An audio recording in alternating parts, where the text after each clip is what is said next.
आदाब अर्ज़ है नाज़रीन, मैं आसिफ अली और आप देख रहे हैं रूबी उर्दू न्यूज़। सबसे पहले नजर डालेंगे अहम खबरों पर।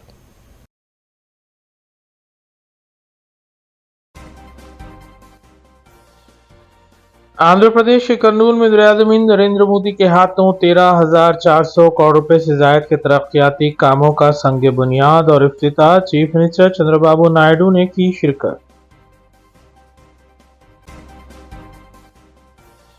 कोलिन में इत्तेहादुल मुस्लिमीन के अरकान असेंबली मुतल्लिक़ा हल्कों में जारी तरक्याती कामों और अवामी फलाह बहबूद के कामों में है मसरूफ।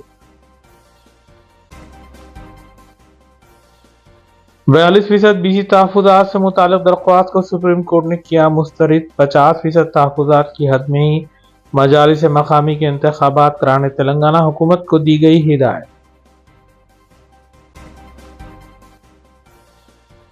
घर पर पुलिस के पहुंचने से रियासती वजीर कोंडा सुरेखा नाराज। मीनाक्षी नटराजन से की मुलाकात। हनुमकोंडा क़यामगाह से सिक्योरिटी हटा ली गई।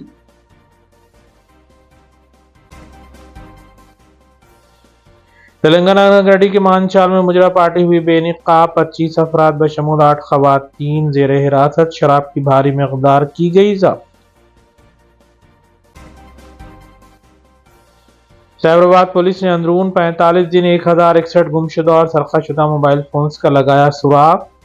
3 करोड़ 20 लाख रुपए मालियाती फोन्स मालिकीन के किए गए हवाले।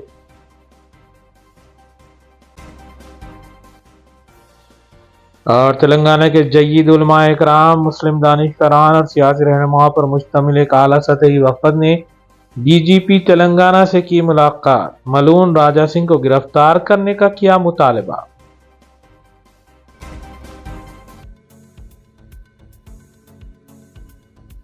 नाज़रीन, इस खबर के साथ दीगर खबरों पर नजर डालेंगे सना अहमद के साथ। वज़ीर-ए-आज़म नरेंद्र मोदी ने जुमेरात के दिन आंध्र प्रदेश के कर्नूल में 13,430 करोड़ रुपए की तरक्याती कामों का इफ्तिताह अंजाम दिया। वज़ीर-ए-आज़म के हमरा आंध्र प्रदेश के गवर्नर अब्दुल नज़ीर, वज़ीर आला चंद्रबाबू नायडू, नायब वज़ीर आला पवन कल्याण, रियासती वज़रा और दूसरे भी मौजूद थे।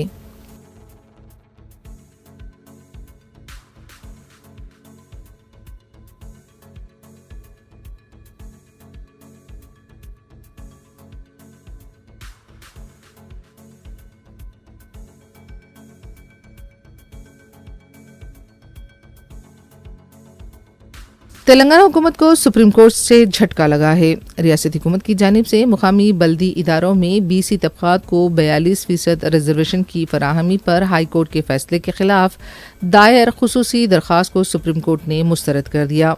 ये दरख्वास्त रियासती हाई कोर्ट की जानिब से जियो नंबर 9 26 सितंबर 2025 पर आयद अबूरी हुक्म इल्तिवाक के खिलाफ दायर की गई थी। इस जियो के तहत मुकामी बल्दी इदारों में पसमानदा तबक़ात के लिए तहफ़्फ़ुज़ात की हद 25% से बढ़ाकर 42% कर दी गई थी। सुप्रीम कोर्ट ने रियासती हुकूमत को हिदायत दी है कि वो 50% की मुक़र्ररा हद के अंदर रहते हुए मुकामी बल्दी इदारों के इंतखाबात करवाए, जैसा कि अदालत उज़्मा के साबिक़ा फ़ैसलों में वाज़ेह किया गया है। तेलंगाना हुकूमत ने ये अपील अदालत उज़्मा में उस वक्त दायर की थी जब 19 अक्टूबर 2025 को हाई कोर्ट ने बीसी वेलफेयर डिपार्टमेंट की जानिब से जारी करदा इस जियो पर अमल दरामद को मुअत्तल कर दिया था। हाई कोर्ट के चीफ जस्टिस अपरेश कुमार सिंह और जस्टिस GM मोहिउद्दीन पर मुश्तमिल बेंच ने मुख्तलिफ दरख्वास्तों की समाअत के दौरान ये हुक्म दिया था। हाई कोर्ट के फैसले के बाद तेलंगाना स्टेट इलेक्शन कमीशन ने मुकामी बल्दी इदारों के इंतखाबात की तैयारियों का अमल रोक दिया था और अदालती रहनुमाई का इंतज़ार कर रहा था। रियासती हुकूमत ने सुप्रीम कोर्ट से फौरी समाअत की अपील की थी ताकि 42% BC कोटे के साथ इंतखाबात कराने की इजाज़त हासिल की जा सके। ताहम सुप्रीम कोर्ट की जानिब से दरख्वास्त मुस्तरद किए जाने के बाद हुकूमत अब दस्तूर में मुकर्रर करदा मजमूई 50% रिजर्वेशन की हद के अंदर रहकर ही इंतखाबात कराने की पाबंद होगी। इस मामले की समाअत जस्टिस विक्रम नाथ और जस्टिस संदीप मेहता ने की। तेलंगाना हुकूमत के सर्वे के आदाद व शुमार पर दिए गए दलाइल को भी मुअज़्ज़ज़ अदालत की बेंच ने मुस्तरद कर दिया।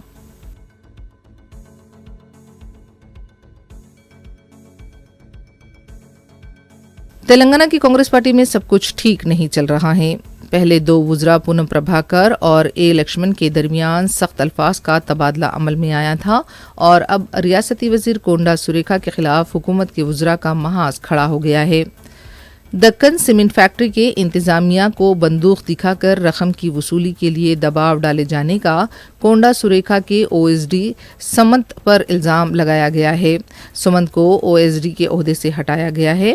गुज़िश्ता रात पुलिस कोंडा सुरेखा की ख़यामगाह पहुंची और समंत से मुतालिक पूछताछ करने लगी। इस मौके पर कोंडा सुरेखा की दुख्तर और पुलिस के दरमियान बहस व तकरार भी हुई। कोंडा सुरेखा की दुख्तर ने इल्ज़ाम लगाया कि उनके वालिद और वालदा को निशाना बनाया जा रहा है। एक वज़ीर के साथ इस तरह का सुलूक हो रहा है, हम पर कातिलाना हमले की कोशिश की जा रही है। सुमंत को भी वजह बताओ नोटिस के तहत मुअत्तल कर दिया गया है। राहुल गांधी बीसी तबके की हिमायत करते हैं, लेकिन आज यहाँ पर रेड्डी तबका बीसी तबके के साथ नाइंसाफ़ी कर रहा है। उनका ये भी कहना था कि सुमंत पर हथियार से धमकाने का इल्ज़ाम है, जबकि वो हथियार वज़ीर आला के दफ्तर से ही पहुंचा था। अब ऐसी इतलात मिल रही हैं कि कोंडा सुरेखा को वज़ीर के ओहदे से भी हटाया जा सकता है और इस बारे में फैसला लिए जाने का इम्कान है। వాడు రాజకీయాలలో లేడు. ఎక్కడన్నా వానికి ఒక పోస్ట్ ఉందా అని అడగండి. వానికి ఒక విజిటింగ్ కార్డ్ లేదు, వానికి ఒక లెటర్ హెడ్ లేదు, వాని సంతకం ఒక పేపర్ మీద ఉండదు. ఏ పేషీకి పోయినా కూడా ఏ పేషీల పేపర్ మీద సుమంత్ అనే సంతకం ఉండదు. సో అయినా కూడా టర్మినేట్ చేసిన కూడా మేము మాట్లాడలేదు. ఇదంతా తీసుకొచ్చి what are they doing, what are they trying to do? అంటే మీ అమ్మగారిని ఏమైనా టార్గెట్ చేసి? మా అమ్మగారిని టార్గెట్ చేస్తున్నారు కదండి. బీసీలు అనే రాహుల్ గాంధీ అరుస్తుంటే ఇక్కడ రెడ్లందరూ కలిసి బీసీలను మమ్మల్ని తొక్కుతున్నారు కదా. ఇప్పుడు ఎక్స్ట్రాక్షన్ చేసిండు అని మాకు వచ్చిన సమాచారం ప్రకారం ఏంటి అంటే సుమంత్ గారి మీద అభియోగం ఏంటి అంటే సుమంత్ గారి మీద అభియోగం ఏంటి అంటే ఉత్తమ్ కుమార్ రెడ్డి గారు హుజూర్ నగర్ కాన్స్టిట్యున్సీలో డెక్కన్ సిమెంట్స్ అనేది ఉన్నది. డెక్కన్ సిమెంట్స్ లో ఉన్న ఆయనని మా సుమంత్ ఓఎస్డి అతను పిస్తల్ పెట్టి ఎక్స్ట్రాక్షన్ చేసిండ్రు అని చెప్తున్నారు. ఓకే, పిస్తల్ ఎక్కడ ఉన్నాయండి? ఇప్పుడు నాకు అర్థం కాదు. ఇదంతా ఎక్కడికి తీసుకొస్తారు అని అంటే మా నాన్నని ఏం చేయడానికి తీసుకొస్తారండి. మా నాన్న రిఫార్మ్డ్ నక్సలైట్ కాబట్టి ఎటు చేసి ఏదన్నా ఇవన్నీ కుట్రలు అన్నీ మా నాన్న పేరు మీద ఇప్పుడు వాటితో ఒక 4 దెబ్బలేసి పోలీసు వాళ్ళని చిన్నప్పటి నుంచి చూస్తానా సార్ నేను. ఓకే, పోలీసు వాళ్ళు ఏం చేస్తారు, ఓ ప్లేన్ పేపర్ మీద సంతకం పెట్టించుకుంటారు, వాళ్ళు రాయాలనుకుని రాసుకుంటారు, లాకప్లు ఎత్తారు. మా అమ్మని కూడా వేసిండ్రు, మమ్మల్ని కూడా వేసిండ్రు. నేను పోయినా లాకప్లకి, మా నాన్న పోయిండు లాకప్లకి. ఇప్పుడు నా భయం ఏంటంటే మా నాన్నకి సెక్యూరిటీ లేదు. ఇప్పుడు ఈ ఎక్స్ట్రాక్షన్ కేసు అని వాని పేరు మీద పెట్టి దీంట్లో మా నాన్న పేరు చేర్చి మా నాన్నని తీసుకొచ్చి ఆర్మ్స్ యాక్ట్ పెట్టాలనేది వాళ్ళ ఉద్దేశం అనేది నేను అనుకుంటాను. దాంట్లో కూడా ఫర్ యువర్ కైండ్ ఇన్ఫర్మేషన్ మాకు వేం నరేందర్ రెడ్డి గారు చెప్పిన ప్రకారం ఏంటి అంటే ఉత్తమ్ కుమార్ రెడ్డి గారు ఇచ్చారని చెప్పారు. మేము ఉత్తమ్ కుమార్ రెడ్డి గారితో మాట్లాడితే నేను అసలు ఇవ్వలేదు, ఒక కంప్లైంట్ కూడా రాయలేదు, నాకు కంప్లైంట్ తో సంబంధం లేదని ఉత్తమ్ కుమార్ రెడ్డి గారు చెప్పారు. మీరు ఇప్పుడు ఇక్కడ నుంచి పోయి ఉత్తమ్ కుమార్ రెడ్డి గారి ఇంటికి పోయి మీరు క్లారిఫై చేసుకోండి, ఉత్తమ్ కుమార్ రెడ్డి గారితో క్లారిఫై చేసుకోండి. ఏమన్నా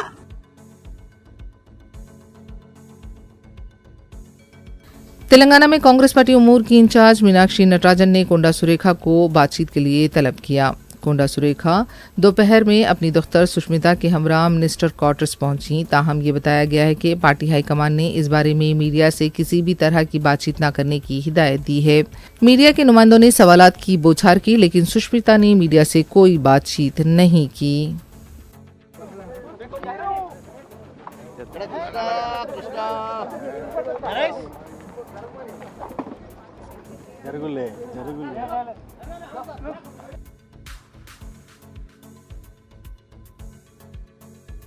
तेलंगाना की वजीर कोंडा सुरेखा की हनमकुंडा में वाक़ रिहाइशगाह से सिक्योरिटी को हटा लिया गया है। जुमेरात को कोंडा सुरेखा की ख़यामगाह के पास आउटपोस्ट नज़र नहीं आया, सिक्योरिटी मुलाजिमीन भी नहीं देखे गए। अब ये वाज़े इशारा मिल रहा है कि कोंडा सुरेखा के खिलाफ कार्रवाई यकीनी है।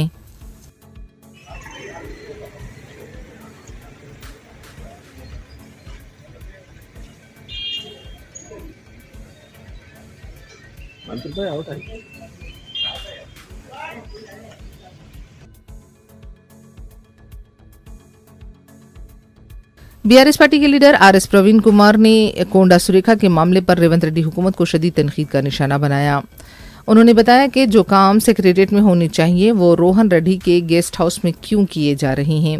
प्रवीण कुमार ने कहा कि अगर रोहन रेड्डी के साथ रियासती वज़रा पी श्रीनिवास रेड्डी और उत्तम कुमार रेड्डी की बातचीत को मंजर आम पर लाया जाए तो तमाम हक़ाइक़ सामने आ जाएंगे।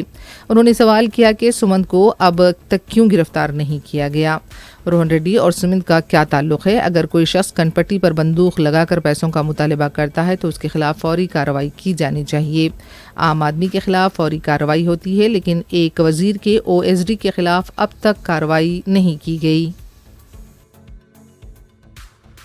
అఫీషియల్గా సెక్రటరియట్లో జరగాల్సినవి రోహిన్ రెడ్డి గెస్ట్ హౌస్లో దొరకడం ఏంటి? అంటే ఈ రాష్ట్రంలో మంత్రివర్గం క్యాబినెట్ మీటింగ్లు అనేవి కేవలం ఒక ప్రహసనంగా మారిపోయిన, అది కేవలం ప్రజలకు కనిపించే drama. But there is a deep state behind this cabinet. ఆ deep state Rohin Reddy guest హౌస్లలో జరుగుతుంది. ఆమె సుష్మితా పటేల్ అంటే ఆమె కొండా సురేఖ గారి కూతురు అనుకుంటా. ఆమె చాలా అమాయకంగానే నిజం చెప్పింది. అసలు కాల్ డీటెయిల్స్ ఇవ్వాల్సింది రోహిన్ రెడ్డివి, రేవంత్ రెడ్డివి, పొంగులేటి శ్రీనివాసరెడ్డివి, ఉత్తమ్ కుమార్ రెడ్డి, వీళ్ళందరికీ కాల్ డీటెయిల్స్ ఇస్తే ఈ దొంగల ముఠ గూడు పోటానీలు బయటపడతాయి. నిజంగా కరెక్ట్ చెప్పింది ఆ అమ్మాయి. ఆ సుమంత్ అనే వ్యక్తిని ఎందుకు అరెస్ట్ చేయలేకపోతున్నారు? ఈ రోహిన్ రెడ్డి ఈ సుమంత్ సంబంధం ఏంది? ఈ డక్కన్ సిమెంట్కు రోహిన్ రెడ్డికి ఈ సుమంత్కు ఏం సంబంధం? ఈ సుమంత్కు పిస్టల్ పెట్టి ఆయన తల మీద పిస్టల్ పెట్టి పంచాయతీలు చేస్తూనే ఉంటున్నారు. అసలు పంచాయతీలు ఏంది, పిస్టల్ ఏంది? ఒక సివిలియన్ చేతులకు వెపన్ ఎట్ వస్తుంది? ఇతనికి ఆర్మ్ లైసెన్స్ ఎవరిచ్చిండ్రు? ఎంతమంది కాంగ్రెస్ నాయకులకు ఆర్మ్ లైసెన్స్ ఉన్నాయి? వీళ్ళందరూ ఏ ఫామ్ హౌస్లలో పంచాయతీలు చేస్తున్నారు? వీటి మీద ఏమైనా నిఘా పెడుతున్నారు ఇంటెలిజెన్స్ వాళ్ళు?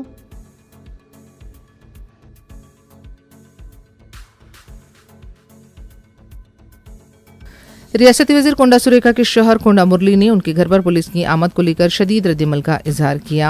उनका कहना था कि उन्हें नहीं मालूम कि पुलिस उनके घर क्यों आई थी। कोंडा मुरली ने कहा कि अगर कोई उन्हें छूता भी है तो इसका नुकसान उसे ही होगा। वज़ीर आला रेवंत रेड्डी के पास जाएंगे और वो उनसे दूर नहीं। वज़ीर आला के साथ कोई इख्तिलाफात नहीं है। उन्होंने उन्हें कौंसिल का रुकन बनाया है। ఎవ్వరి ఛాంబర్లకు పోను. ఏమన్నా అవసరం ఉంటే రేవంత్ అన్న ఇంటికి పోతా, లేకపోతే ఉత్తమ్ ఇంటికి పోతా, బట్టి అన్న ఇంటికి పోతా, వాళ్ళ ఇళ్ళలో పోయి మాట్లాడు. అంతే తప్ప నేను చక్కగా నేను ఇంకా సెక్రటరీ ఎట్లుంటుంది అనేది కూడా నాకు రూపుడు ఎట్లున్నది అనేది కూడా నాకు తెలియదు. ఎందుకంటే ఒక రాజశేఖర రెడ్డి గారు ఉన్నప్పుడు మాత్రం నేను ఆయన పట్టుకుని, ఎందుకంటే ఆయన కార్లో కూర్చోబెట్టుకునేది కాబట్టి తీవ్రమైనటువంటి ఆరోపణలు చేసిన అంటే మీరు రేవంత్ రెడ్డి పట్ల మిగతా పట్ల పాజిటివ్ గా ఉన్నప్పటికీ కూడా వీళ్ళ వల్లనే వేం నరేందర్ రెడ్డి, రేవంత్ రెడ్డి వీళ్ళ వల్లనే జరిగింది, మా కుటుంబానికి ఒక క్యాబినెట్ మినిస్టర్ కి ఇట్లా జరగవచ్చా అని బాధపడ్డారు. यूनाइटेड मुस्लिम फोरम के वफ्द ने डीजीपी शिवधर रेड्डी से मुलाकात करते हुए शान रिसालत में गुस्ताखी के मुर्तकिब गोशा महल के रुकने असम्बली राजा सिंह के खिलाफ सख्त कार्रवाई का मुतालबा किया। वफ्द ने डीजीपी को बताया कि अपनी तौहीन आमेज़ और जहरीली बयानात से बार बार मुसलमानों के जज्बात को मजरू करता है, उसके खिलाफ सख्त कार्रवाई होनी चाहिए। वफ्द में अकबर निज़ामुद्दीन हुसैनी साबिरी, मौलाना हुसामुद्दीन सानी जाफ़र पाशा, मौलाना हामिद मोहम्मद ख़ान, मौलाना मसूद हुसैन मुश्तहदी, मौलाना निसार हैदर आगा, मौलाना मुनीरुद्दीन अहमद मुख्तार, मतीन खादरी, ज़ियाउद्दीन नैयर और दूसरे भी मौजूद थे।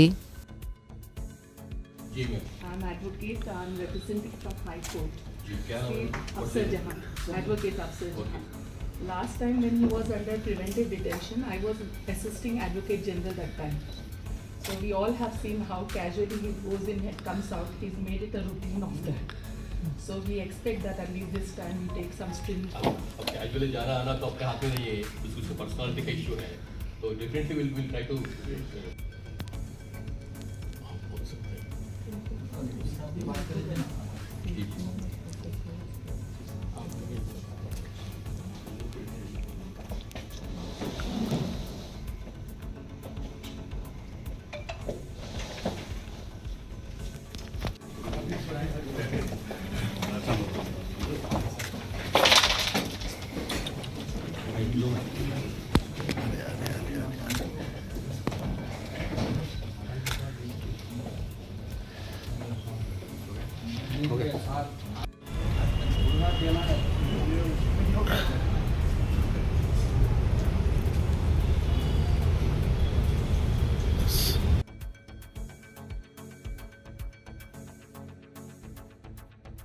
हैदराबाद जुबली हिल्स के ज़िमनी इंतखाबात के लिए तीसरे दिन 13 उम्मीदवारों ने पर्चे नामजदगी दाखिल किए हैं। 3 दिनों के दौरान तकरीबन 35 उम्मीदवारों ने अपने पर्चे नामजदगी दाखिल किए। 11 नवंबर को जुबली हिल्स के ज़िमनी इंतखाब के लिए वोट डाले जाएंगे और 14 नवंबर को नताइज का ऐलान किया जाएगा।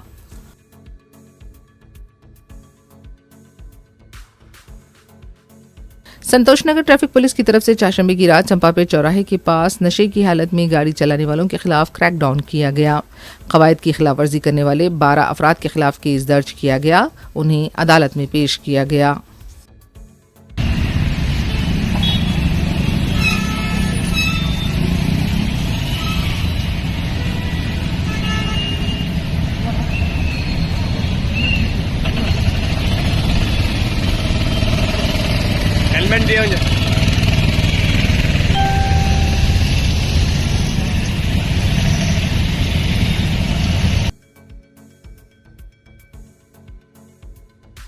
रंगारेड्डी जिले के मानचाला मंडल लिंगमपल्ली के करीब सप्तगिरी फार्म हाउस में मुजरा पार्टी के दौरान पुलिस ने धावा करते हुए 25 अफराद को गिरफ्तार किया। मुसद्दिक़ा इत्तला पर यह धावा किया गया। मुकामे वाक़े से 2,45,000 रुपये की नकद रकम, 25 शराब की बोतलें, 11 गाड़ियां जब्त की गईं।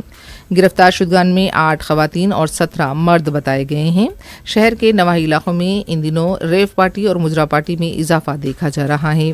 गिरफ्तार शुदगान के खिलाफ कार्रवाई जारी है।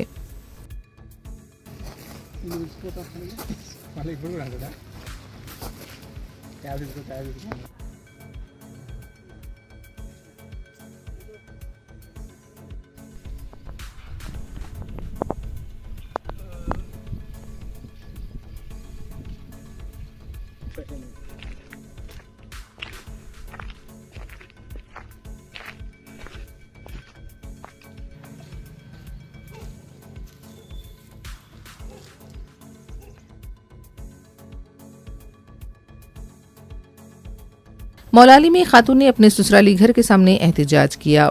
वैष्णवी नामी खातून ने बताया कि नवंबर 2024 में साबिक कॉरपोरेटर के बेटे के साथ उनकी शादी हुई थी। मुसलसिल उसे जहेज के लिए हिरासा किया जा रहा है और उसे घर से भी निकाल दिया गया। वैष्णवी ने इंसाफ का मुतालबा किया।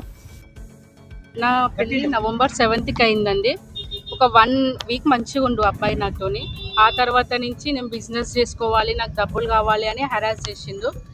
నీ ఇంట్లో నుంచి 50 lakhs తీసుకొని రా అని హరాస్ చేసి నేను ఆల్రెడీ 2 crores కట్నం ఇచ్చి పెళ్లి చేసుకున్నారు. 1 వీక్ తర్వాత మా అత్తమ్మకి చెప్తే ఇలా చేస్తాం, అది తీసుకొని రావచ్చు కదా అని వాళ్ళు నన్ను బెదిరించినారు. 2 months వరకు ఇట్లనే అతను బయట తిరగడము, ఇంటికి రాకపోవడం, హాస్టల్లో ఉండడం, నైట్లో ఇంటికి రాకపోవడం. నేను మా అత్తమ్మకి చెప్తే ఏం కాదమ్మా వస్తారు అని అలాగనే ఏప్రిల్ వరకు అట్లనే ప్రొలాంగ్ చేసినారు. మా మామ మా బావ కూడా అంతనే. మా బావకి చెప్తే మా బావ ఏమన్నారంటే సదురుకుంటారు, ఏం కాదు అని నన్నే అడ్జస్ట్ చేసింది. కానీ నన్ను ఇంటికి పోనీయకపోయేది. మళ్ళీ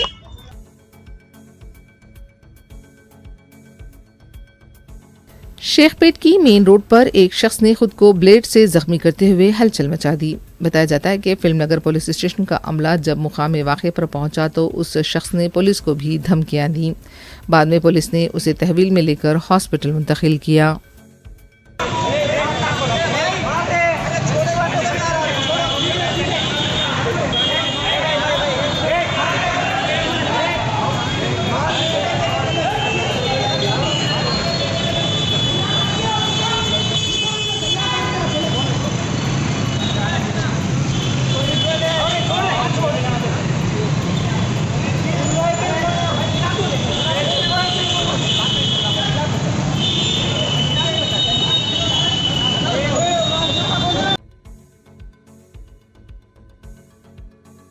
Rajendra Nagar Himayat Sagar outer ring road पर खानगी बस बेकाबू होकर डिवाइडर से टकराई और मुखालिफ सिम से आने वाली गाड़ी से टकराने के बाद रेलिंग से टकरा गई। इस हादसे में बाज मुसाफिरीन जख्मी हुए हैं। हादसे के वक्त बस में 30 मुसाफिरीन सवार थी। हादसे की वजह से मसरूफ शाहरा पर ट्रैफिक जैम देखी गई। हादसे की वजह तेज रफ्तार ड्राइविंग बताई गई है। मुकामी पुलिस ने इस सिलसिले में केस दर्ज किया है। मजीद तहकीकात जारी हैं।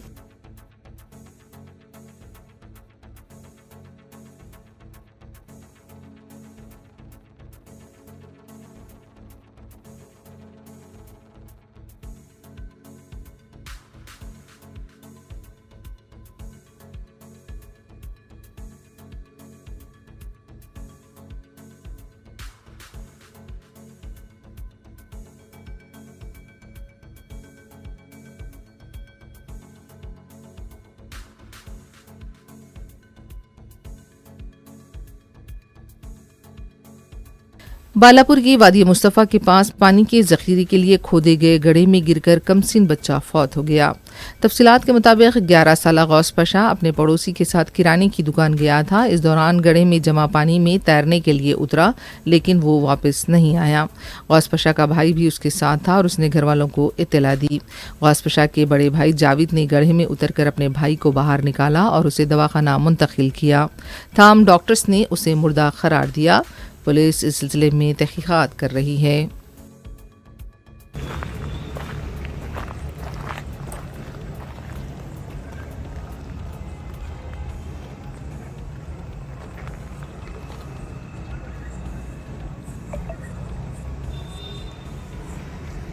इसमें जानवर बंधे थे शायद मेरे ख्याल से।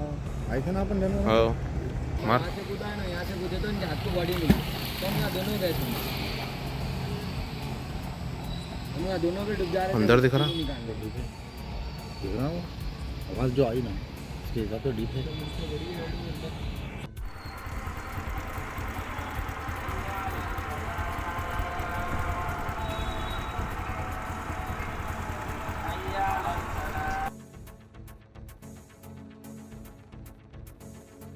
चिलकलगुड़ा पुलिस ने ज्यादा किराए का लालच देकर गाड़ियों को वापस न लौटाने वाली 2 रुकनी टोली को गिरफ्तार किया है। पुलिस ने बताया कि प्रवीण कुमार और अमरिंदर ने किराए पर गाड़ियां हासिल की थीं। दोनों ने मिलकर मालिकान को ज्यादा किराया देने का लालच दिया। 5 अक्टूबर को इस सिलसिले में पुलिस में शिकायत दर्ज कराई गई थी। बताया गया है कि दोनों ने मिलकर तकरीबन 7 लाख रुपए का चूना लगाया। बताया जा रहा है कि इस टोली का एक रुकन रिजवान मफरूर है। पुलिस के मुताबिक 7 गाड़ियां भी इस टोली के पास से जब्त की गई हैं।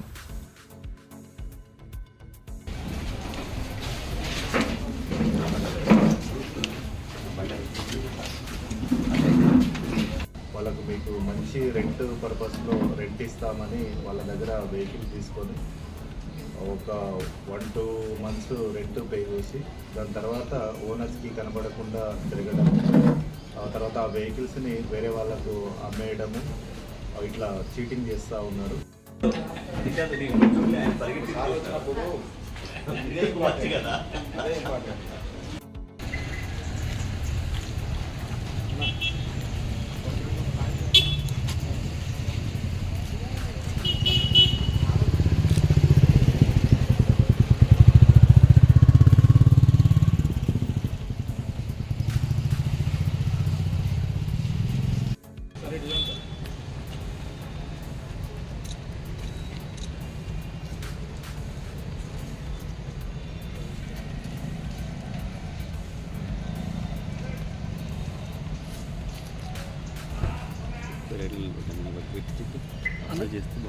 బాగుంటుంది.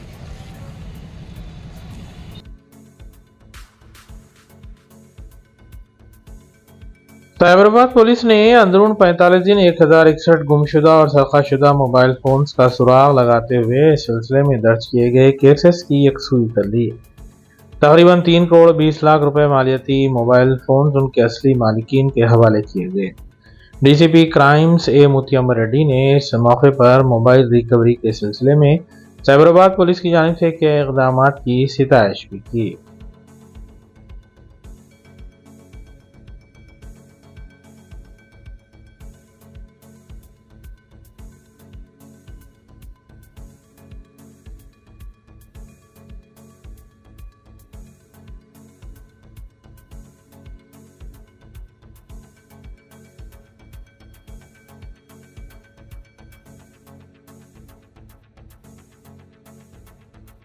అట్లే చాలామంది మంచి మంచి మీ అనుభవాల్ని తీసుకోవాల్సిన జాగ్రత్తలు కూడా అందరు చెప్పారు.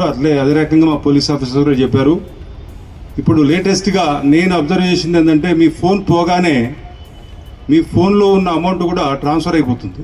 ఇప్పుడు ఒకరు చెప్పారు 2 లక్షల రూపాయలు పోయినాయి అని చెప్పేసి.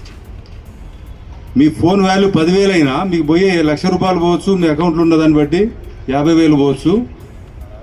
ఈ విషయంలో కూడా మీరు కొంత జాగ్రత్త తీసుకోవాలి.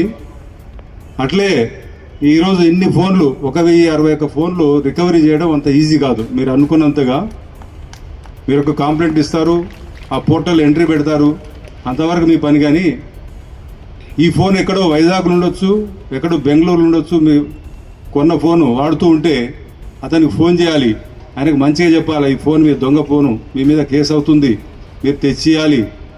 ఒకరు కోఆపరేట్ చేయరు.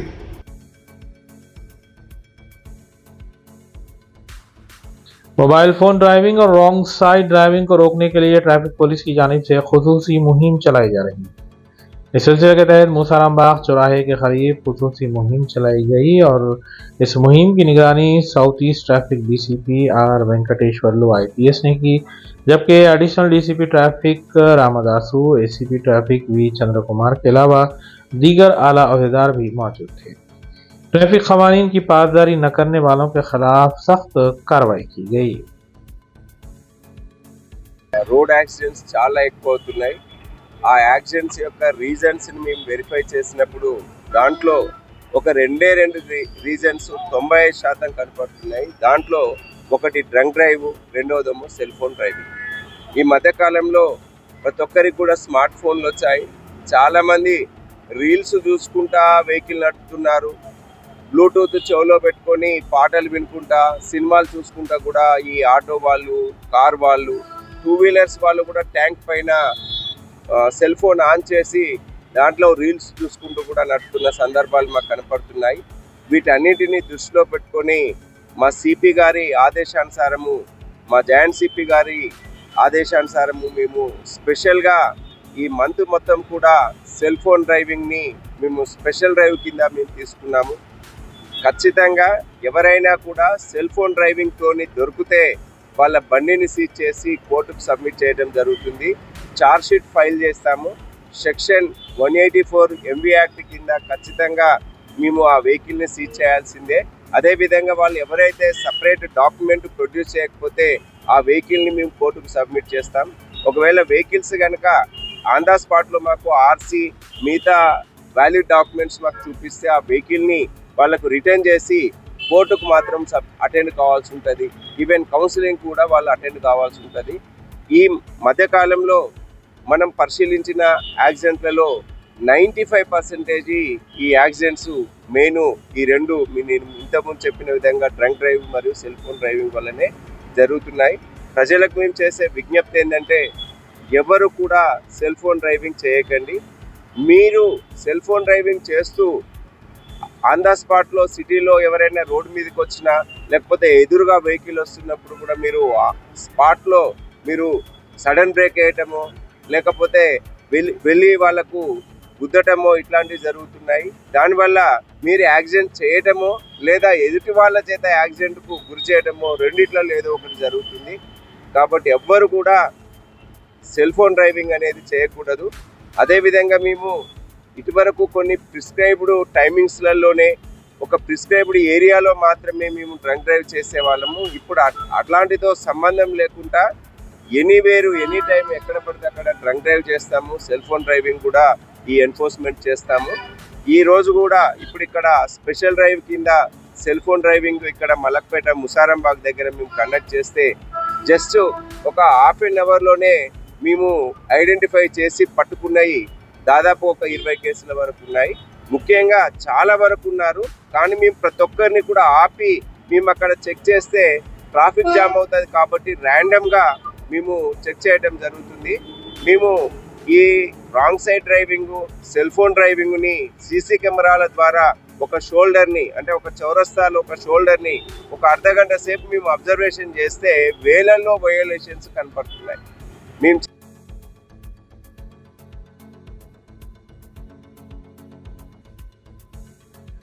कोलिन में शहादुल मुस्लिमीन के रुकन असम्बली हल्का कारवान कौसर मोहिउद्दीन ने मजलिसी कॉरपोरेटर के हमरा खादरबाग में वाक़ मस्जिद इब्राहिम और अतराफ के इलाकों का तफसीली दौरा किया और वहां जारी VDCC रोड के कामों का तफसीली मुआयना किया। इस मौके पर GHMC औजारों से उन्होंने कामों की पेशरफ्त का भी जायजा लिया। मजलिसी डिवीजन कॉरपोरेटर नानानगर मोहम्मद नसरुद्दीन के अलावा GHMC अहदेदार और आमला भी मजलिसी रुकन असम्बली के साथ मौजूद था। वाज़ेह है कि कोलिन में शहादुल मुस्लिमीन के अरकान असम्बली मुतल्लिक़ा हलकों में तरक्याती कामों की तकमील के अलावा अवामी फलाह बहबूद के कामों में मसरूफ़ हैं।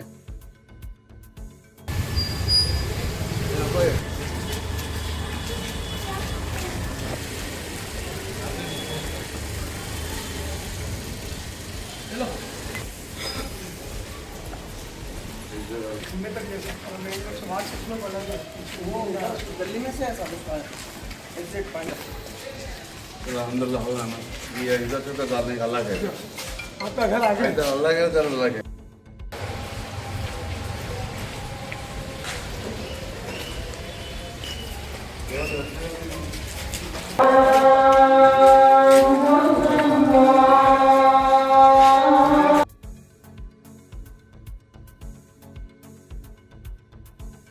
तेलंगाना महकमा एक्साइज की खसूसी टास्क फोर्स टीम ने 4 जुम्मा 15 अक्टूबर को हैदराबाद में 2 खवातीन को शराब की 173 बोतलों के साथ गिरफ्तार किया।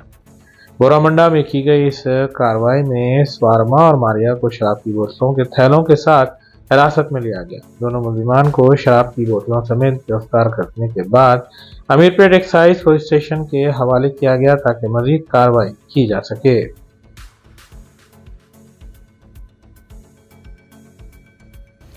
आखिर में देखते हैं सुर्खियां एक बार फिर।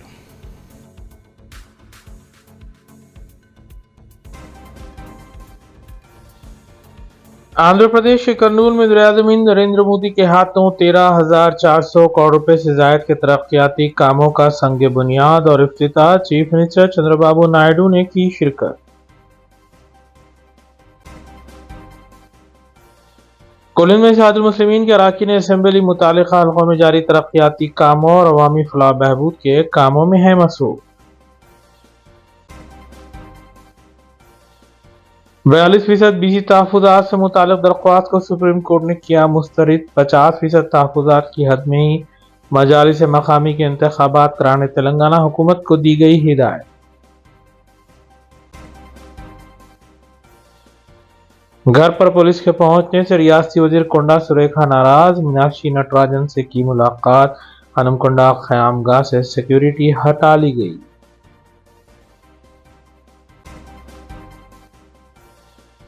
तेलंगाना गढ़ी के मानचाल में मुजरा पार्टी हुई बेनिकाब। 25 अफराद बशमूल 8 ख़वातीन ज़ेर हिरासत। शराब की भारी मकदार की गई ज़ब्त। सैबराबाद पुलिस ने अंदरून 45 दिन 1061 गुमशुदा और सरखाशुदा मोबाइल फोन्स का लगाया सुराग। 3 करोड़ 20 लाख रुपए मालियाती फोन्स मालिकीन के किए गए हवाले।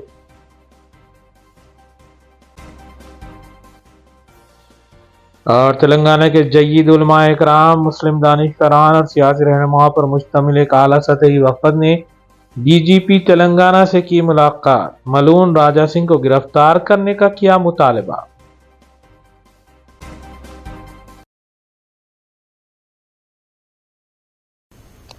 इसी के साथ रूबी उर्दू न्यूज़ यहीं ख़िताम पज़ीर होती हैं। रियासती, कौमी और बैनुल-अक़वामी ख़बरों के लिए देखते रहिए रूबी न्यूज़। हम इस उम्मीद के साथ आपसे इजाज़त लेंगे कि आपका आने वाला दिन अच्छा होगा। अस्सलाम वालेकुम।